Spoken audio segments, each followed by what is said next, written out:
Mattson Tomlin is more than a guy who looks like he accidentally misspelled his name and just kept rolling with it. He gave us The Batman, which I thought was pretty cool. He gave us Batman the Imposter, which was straight up sick. He's working on the adaptation of Keanu Reeves' Berserker for Netflix, which is super cool. Most importantly, he's trying to make Spider-Man 4 finally happen 20 years later.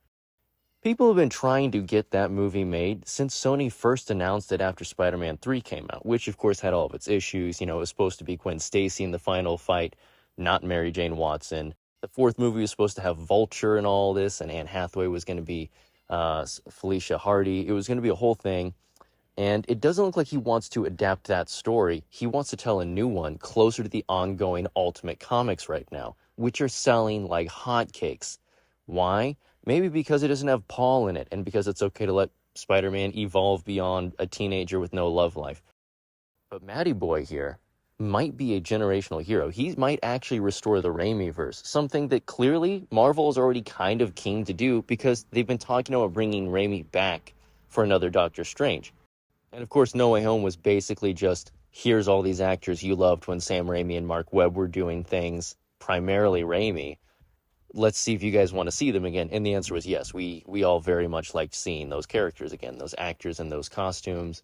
I mean, they're still good. They're so good, they made a very poorly written movie entertaining. That's just amazing. It's kind of like what happened with the Daredevil show, Born Again. Not a good show, carried by very good performances. So I think there's actually a hope for this, and I fully support restoring the Raimiverse. I totally support a Spider-Man 4 and beyond. Not just because I would love to see my childhood characters show up again. And mind you, I don't want to replace Tom Holland.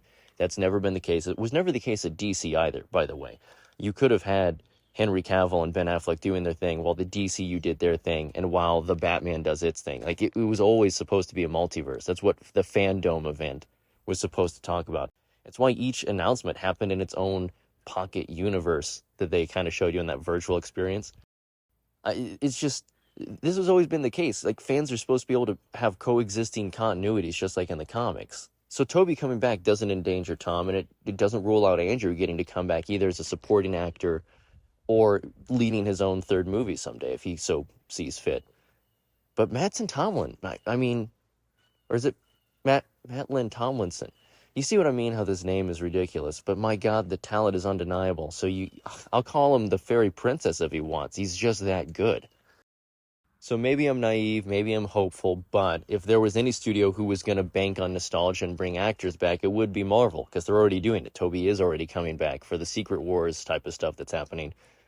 So why can't we see him come back in a solo movie as well? Why can't we watch that journey? Why can't we follow this character? I mean, they kind of continued his character arc somewhat in the back and forth in No Way Home.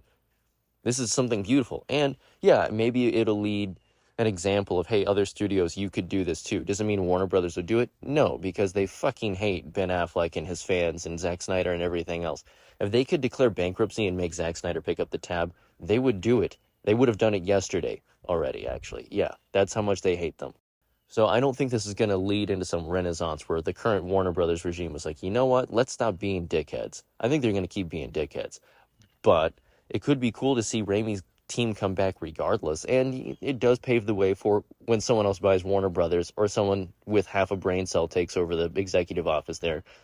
They do an easy choice, and they do the sort of No Way Homeism of like, okay, let's tie up these loose ends with these character arcs. Deadpool and Wolverine just made stupid money doing all of this, and then we'll reboot and do our own thing. That's the obvious play. So, regardless of how this impacts DC, I think it's beautiful to see so much positive momentum and headlines around restoring the Raimiverse. So yeah, thwip webheads, let's get on this.